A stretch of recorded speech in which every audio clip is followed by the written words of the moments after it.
Olá, benditos! No capítulo passado, nós vimos a primeira parte da resposta de Deus a respeito do jejum. Ele repreendeu o povo por seus jejuns que não passavam de meras expressões de religiosidade.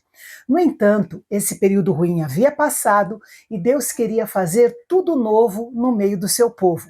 A segunda parte da resposta do Senhor aos homens enviados de Betel, você fica sabendo agora aqui no canal Bendito.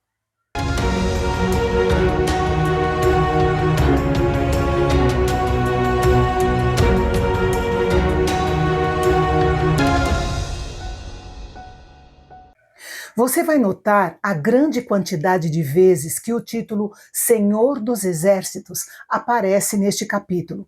Por meio dele, Yahvé assegurava aos judeus que o que ele estava prometendo, ele podia cumprir. E, portanto, neste capítulo, onde tantas coisas grandes e maravilhosas são prometidas, este título divino é repetido nada menos que 18 vezes. O capítulo começa com uma declaração de amor de Deus pelo seu povo. Graças à sua presença, ele diz que Jerusalém seria conhecida como um lugar de verdade e santidade, por causa do culto puro e santo realizado no Monte Santo do Senhor e da conduta santa dos seus habitantes. Nos tempos antigos, a guerra, a fome, a peste e as doenças exterminavam homens e mulheres antes que chegassem à velhice. Mas agora seria diferente. O Senhor abençoaria o povo com paz, saúde e uma longa vida.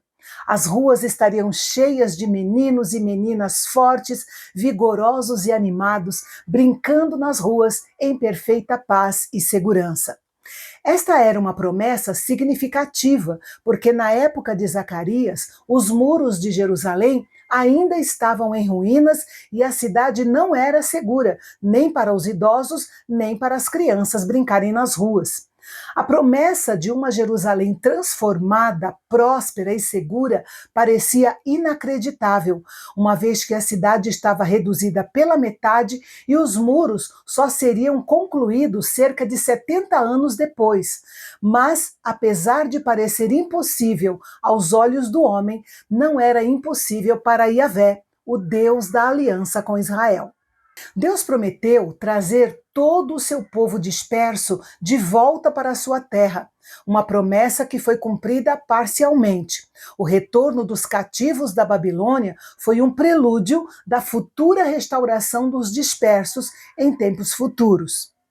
O ajuntamento que Deus prometeu não será apenas um ajuntamento geográfico, mas também espiritual. Não mudará apenas o endereço, mas também os corações.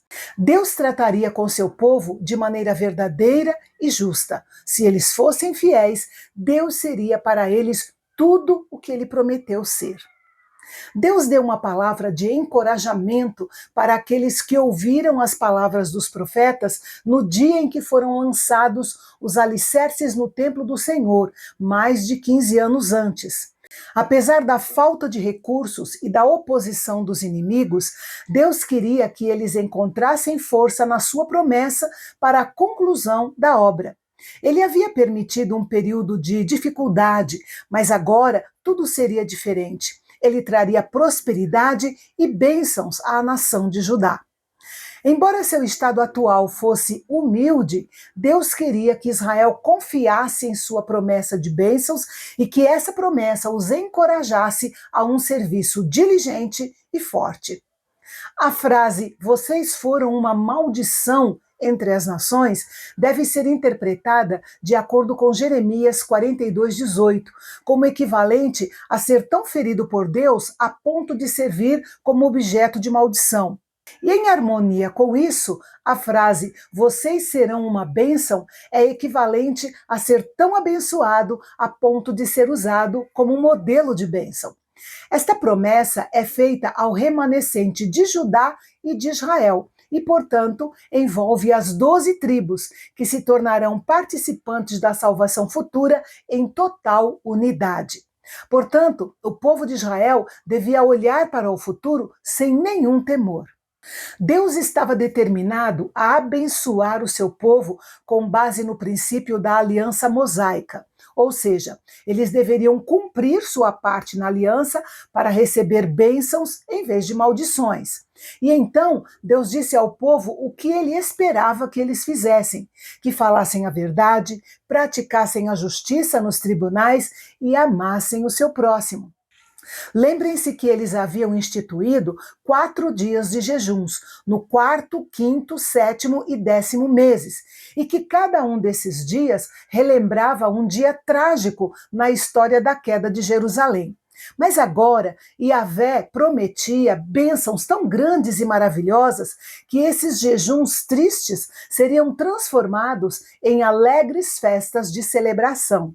Note que nenhuma das coisas tristes que aconteceram estava no propósito de Deus para o seu povo. Elas foram resultado dos seus pecados. Os jejuns, portanto, eram o resultado da história de pecado da nação. Em seu zelo e em seu amor, Yahvé removeria os seus pecados e os restauraria à verdadeira prosperidade. E então eles se reuniriam para celebrar a graça de Deus, em vez de um jejum em memória dos seus pecados passados. Debaixo dessa bênção prometida por Deus, seu povo deveria amar a verdade e a paz. Nos dias de Zacarias, poucas pessoas queriam vir a Jerusalém, porque ela ainda estava em ruínas. Mas Deus prometeu uma redenção tão grande que um dia as nações fariam questão de vir a Jerusalém suplicar o favor do Senhor. Essa promessa será finalmente cumprida no reino milenar do Messias. Jerusalém, que então parecia uma cidade insignificante, um dia será vista como a cidade mais importante do mundo. Zacarias descreve uma cena em que 10 homens, que é uma expressão hebraica para se referir a muitos homens, agarrarão um judeu, implorando para ir com ele a Jerusalém, adorar ao Senhor. A palavra agarrar ou pegar, no original hebraico, é a mesma palavra usada para agarrar uma cobra pela cauda ou para agarrar um leão pela barba. Significa agarrar algo que você não deve largar.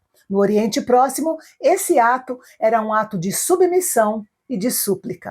O último versículo desse capítulo deveria se cumprir na vida de todos nós cristãos. Queremos ir com vocês, porque ouvimos que Deus está com vocês. E no capítulo de amanhã, vamos ver alguns fatos históricos que não estão registrados na Bíblia, mas sim nos livros de história geral, mas que se cumpriram segundo as profecias bíblicas. E vamos ver também as profecias de Zacarias relacionadas ao Messias. É amanhã, aqui no Canal Bendito, o nosso canal de Fala Fácil.